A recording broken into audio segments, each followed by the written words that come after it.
Good morning. I slept really good last night. The temperature could not have been more perfect. Probably, I'd say 50 degrees or so. Not really anything for wind.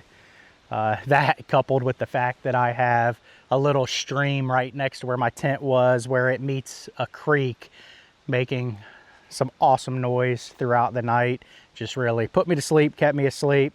I feel good and energized, ready to get on my way for the day. I've got camp already broke down. I just made some coffee and I'm gonna make my way up the route. I have no idea at all how far I'm gonna make it today, but I'm gonna make it as far as I make it. If I come across another legendary campsite like this a little earlier in the day, don't put it past me to stop. But I really do want to just kind of enjoy the trail. I want to enjoy the sights and sounds along the way. That's really why I'm out here. That's my only stipulation for the trip, is to not be in a hurry. So I'm gonna get out of here, make my way up the route, and see what today brings.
Well, if you miss the little road that takes you down to the campsite I stayed at, don't fret. Go about another 100 yards down the trail and you end up at this really sweet camping area on this same creek. It's Nimblewheel Creek, but check it out. Just beautiful down here.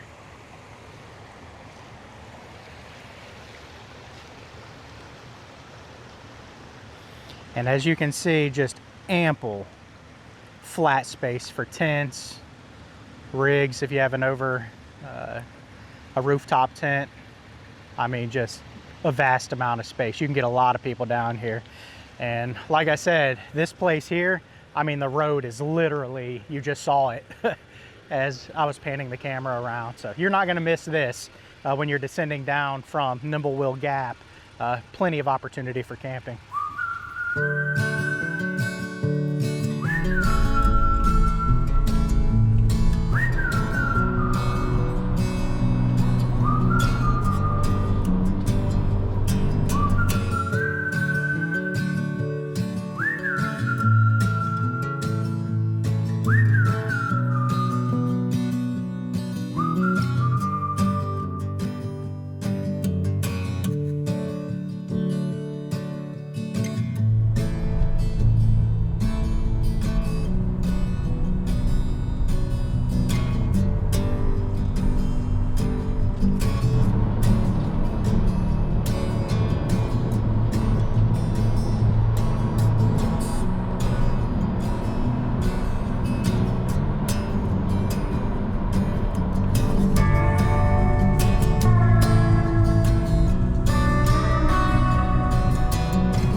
just made it down to a cool little store. It's called Van Zant's store.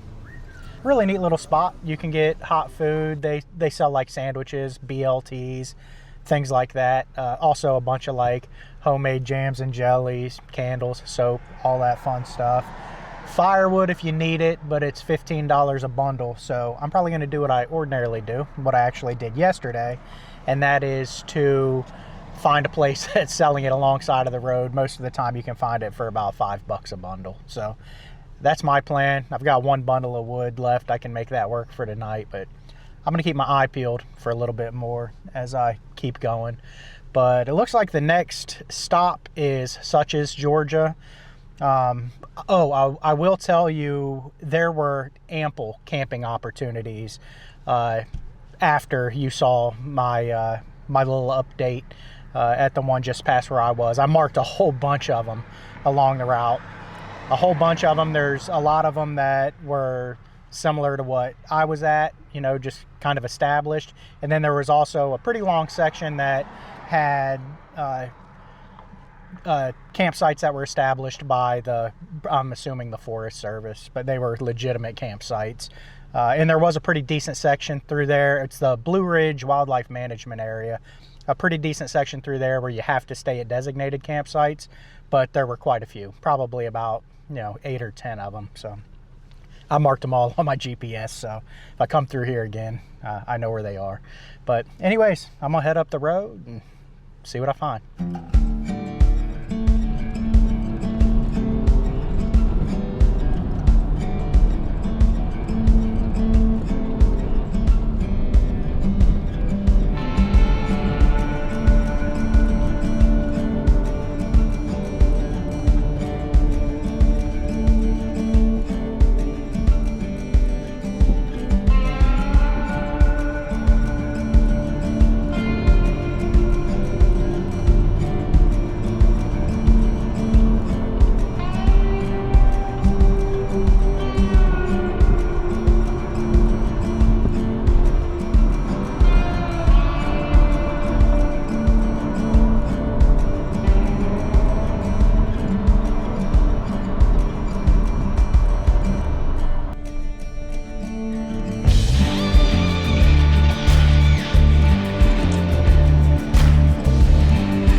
This Forest Service road, I think it's 333.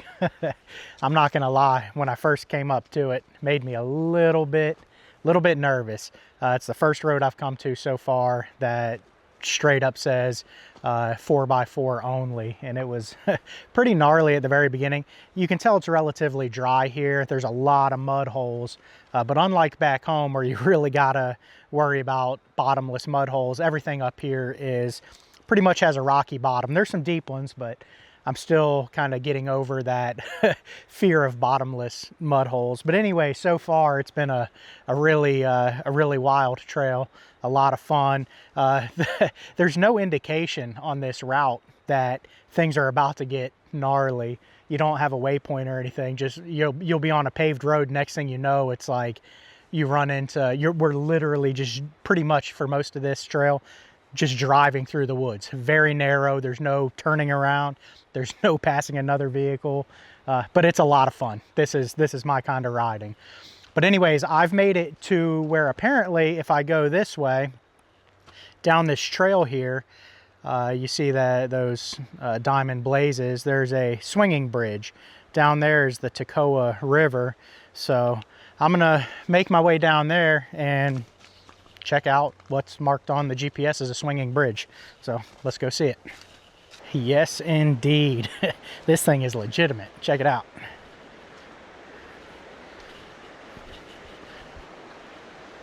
This is a long suspension bridge.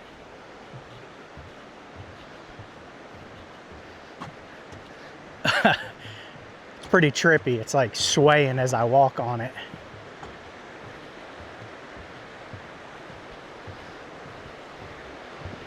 It is absolutely beautiful out here today. I just ran into a couple that was hiking, an older couple. Apparently if you keep going in this direction I'm walking, the trail goes pretty much straight up. They said for about a mile, so they cut their hike short. But I've hiked enough of Georgia to trust them, believe them. Georgia is no joke. It's very steep.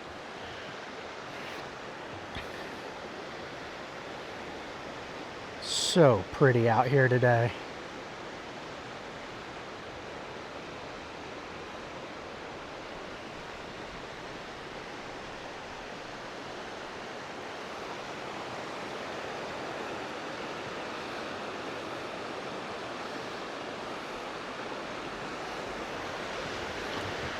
Well, I might as well at least make my way completely across this bridge so that I can say I've walked across it. Why not?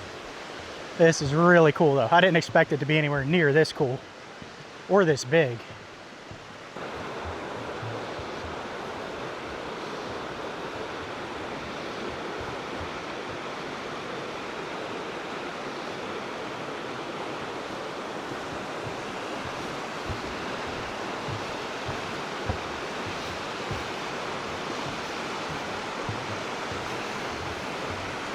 That was totally worth this short hike down. Now I'm hoofing it back up. It's pretty steep. But apparently it's a bit of a cheat code to park where I did. Because I've run into a few older couples down here hiking. Excuse me being out of breath. This is steep. I'm from Florida, guys. I'm not used to this. But anyways, both of them just came down the trail and they're like, how'd you get there? Well, you can get there, but you definitely got to have four-wheel drive. It's a fun drive, but apparently they had to do a lot more hiking, much longer distances from where they parked. But this was totally worth coming down and checking out.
this is cool. The Chattahoochee Forest National Fish Hatchery. You can actually walk in here. Check it out.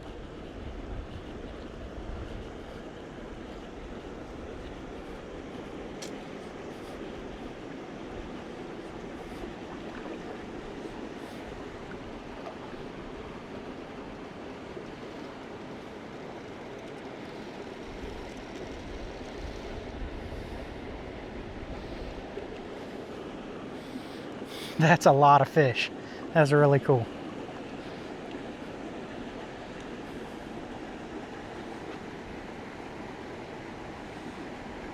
I wonder what they are. I'd assume some sort of trout. Yeah, they're definitely trout.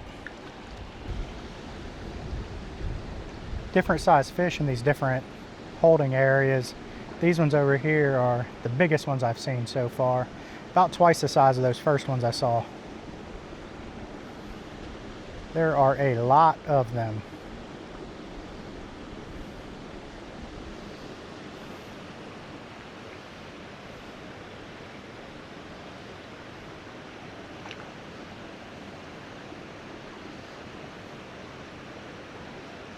Very cool. That fish hatchery was really cool. I actually ran into the two guys. Apparently there's only two guys that manage that entire fish hatchery. I was able to ask them some questions. Everything in there in all of their holding pens right now, with the exception of one tank, is all rainbow trout. And they've got one small tank of brook trout. So the vast majority of that is all rainbow trout. And they let them all go. They release all of them in the spring. So they're all growing up right now. He said that they vary in the amount of time it takes to go from egg to ready to be released. Most of them, he said, take somewhere in the neighborhood of about 16 months, whereas they can take as little as, 8 or 9 months. It just all depends on conditions. And I was really surprised to see that all of those tanks were wide open the way they were. And so I asked him about birds, and he said that place gets just absolutely hammered by birds. So I can only imagine. He said most of it's heron. And when I mentioned, I said, well, it's probably pretty cool to see heron around here.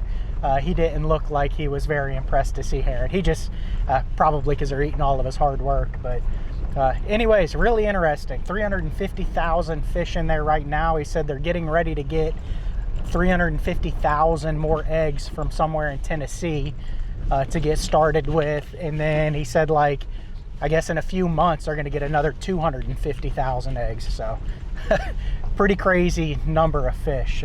Really cool operation though. Really nice guys that run it as well.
just came through the little town of Suches, Georgia, here on the route.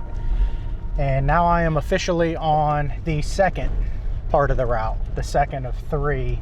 I've got about an hour and 20 minutes before official sunset time, according to the weather app I just checked when I had service. So I'm officially on the hunt for camp. I'm going to keep my eye peeled and hopefully find a good place sooner rather than later, because I would prefer to get my tent set up while I still got a little bit of daylight. Finally found camp for the night. I was actually getting pretty nervous because I was thinking to myself as I was driving today, I bet I didn't ever go any more than 20-30 minutes without finding a good campsite. And then naturally, of course, as soon as I started looking for a good campsite, I found a few, but I literally marked them on my GPS as one of those, like, well, if I had to, I could situations. But right before sunset here, there was one waypoint on my GPS that was here from before. And with that said, I'm clearly on the same route as the Georgia Traverse, because I decided to come up the hill that it was marked as a possible campsite. You're not gonna believe this. This turned out to be probably my favorite campsite the whole time I was on the Georgia Traverse 2 years ago. I mean, just a ton of flat space. Got my truck here, got it to myself. Just right down that hill is the trail. Nice little fire ring. I can't complain at all. This is awesome. I'm gonna go ahead and get camp set up though, because I'm rapidly losing daylight. Got camp set up, have a nice little fire going, so I figured we could hang out, do a little fireside chat, recap day number 2, first full day out here on the Chattahoochee BDR-X. It was actually a beautiful day, both weather-wise and route-wise. It was very, very slow going on the first part of the route that I did today. Just a lot of washouts, embedded rock. You're just not going to move very fast. And that's something I kind of overlooked when I decided to do a route that was actually designed for 2 wheels, is if you're on 2 wheels, you can go through a lot of these washouts and around these big mud holes and stuff that, you know, you're not gonna fly through in a Tacoma. You know, I've got to stop. Sometimes I got to get out, kind of look at a line, figure things out, where if you're on 2 wheels, a lot of times you can just kind of take a quick little route just right out around it. So much slower going in a vehicle. This route was designed to be done in 3 days on an adventure bike, which is probably totally possible. However, if you're doing it in a 4-wheel drive vehicle, that's not going to be the case unless you are spending long hours doing the route, and then you couldn't really enjoy it. So why would you do that? But I did stop at the where the Rangers, the Army Rangers, train. They have a mountain school here in this area. It's the 5th Ranger Training Battalion, and there's a little area open to the public. It's not in the main gate. They're not going to let you through the main gate, but if you just go, it's probably about a quarter of a mile farther up the route, there's a sign. It's called I think it's called the Overhang Cafe, and it's a cool little bar area. I stopped in, checked it out, you know, took a pee. A really neat little spot. Not long after that, that's pretty much where the slow going ended. Not long after that at all, I got on some roads. And again, I probably sound like a broken record saying this, but you can definitely tell that this was a route made for 2 wheels, because the roads that you do get on are just twisty, turny, windy. I mean, they're a blast to drive, so it's highly recommend you do it, but it would be a lot of fun on 2 wheels as well. But pretty much primarily after that, a lot of pavement, which was cool because I was able to gain a lot of ground. You know, I was starting to get a little worried about mileage, but that worry was quickly went away once I was able to get on the actual asphalt. Made some pretty quick time, came through Suches, Georgia, or where the route takes you through doesn't really take you through Suches. At least I don't think so, because there was really nothing there. I mean, not even a place to stop for gas. And I'm sure if you would have got on a main road off of the route, you could have probably got fuel. But ended up getting back in the woods, and I'm guessing about where I came back into the woods on the route is where I met up with the Georgia Traverse route. And I was able to tell that I had met up with the Georgia Traverse route because I left the waypoints for that route on my Gaia app. I had to take the route off because there's so much overlap. If you put both the Chattahoochee BDR-X and the Gaia GPX file for the Georgia Traverse, it's all these figure eights. You wouldn't know which one to follow. So the only thing I had on there as far as routes go is the BDR-X, the one that I'm doing right now. But I kept the waypoints for the Georgia Traverse because I knew that wouldn't confuse me. And that brings me to another point about this route. The route, you can download it for free on BDR-X's website. It's a very good route. You know, you can donate to them, which I recommend you do, because they spend a lot of time and effort putting these routes together. And it's a very well, so far I've only done probably about 35% of this one, but it's, as far as route architecture goes, A+, highly recommend. But the waypoints are where it's lacking, and that's partially because it's designed to be done in 3 days, and they just don't have anything marked for camping, at least that I've seen. A lot of the guys that are doing that on adventure bikes are probably stopping in at an actual campground or a bed and breakfast, or, you know, some arrangement like that. But it's a departure from what I'm used to, because the routes that I have for the Georgia Traverse, as well as the Alabama Rubicon and the Florida Adventure Trail and all that kind of stuff that I've paid for, those are rich in waypoints. So I highly recommend. Those are worth the money. Absolutely all of them are worth the money, because they do, I mean, they literally, at least the Georgia Traverse one here, pretty much marks almost every intersection. It can almost be too much, but then you also find possible campsites that have been marked as well. And that's actually how I found this one, is this one waypoint. I had really been looking and getting nervous, and like I told you, there were several places I stopped, and I'm on the windward side of the mountain.